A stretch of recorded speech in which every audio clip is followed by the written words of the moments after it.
আগের দিন প্রেস কনফারেন্সে বাংলাদেশকে চ্যালেঞ্জ জানিয়েছিলেন সালমান আলী আগা। 260 রানের মতো টার্গেট দিলেও নাকি 70 ওভারের মধ্যে তা তাড়া করে ফেলবে পাকিস্তান। সাহসী বাংলাদেশ সেই চ্যালেঞ্জ লুফে নিয়েছে। মিরপুর টেস্টের শেষ দিনে টাইগার বোলারদের দাপটে চূর্ণ পাকিস্তানিদের দম্ভ।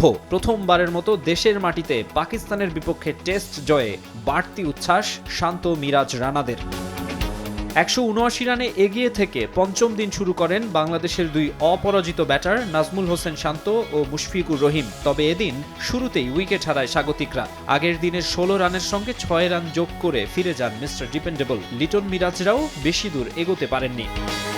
তবে এক প্রান্ত আগলে রেখে ব্যাট করেন অধিনায়ক নাজমুল শান্ত। প্রথম ইনিংসে সেঞ্চুরির পর সম্ভাবনা তৈরি করেন দ্বিতীয় ইনিংসেও। তবে 87 রানে আউট হন অধিনায়ক। 9 উইকেটে 240 রানে ইনিংস ঘোষণা করে বাংলাদেশ। পাকিস্তানকে টার্গেট ছুড়ে দেয় 268 রানের। জবাবে ব্যাট করতে নেমে শুরুতেই তাসকিনের বলে আউট হন পাকিস্তানি ওপেনার ইমামুল হক। প্রথম ইনিংসের সেঞ্চুরিয়ান আজানকে ফেরান মিরাজ, আর নাহিদ রানার শিকার শান মাসুদ। তবে 68 রানে 3 উইকেট হারালেও আবদুল্লাহ ফজলের 50-তে দ্রুত রান তুলতে থাকে পাকিস্তান। বিপজ্জনক হয়ে ওঠা ফজল সালমান জুটি ভাঙেন তাইজুল। ফজলকে ব্যক্তিগত 66 রানে থামান এই স্পিনার। সঙ্গী হারিয়ে বেশিক্ষণ টেকেননি সালমানও। ব্যক্তিগত 26 রানে তাকে আউট করেন তাসকিন। 121 রানে 5 উইকেট হারিয়ে ধুঁকতে থাকে সফররতরা।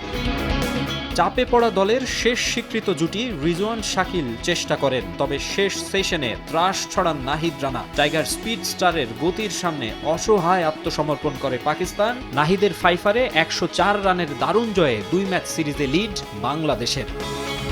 মাকসুম আলম খান, সময় সংবাদ, ঢাকা।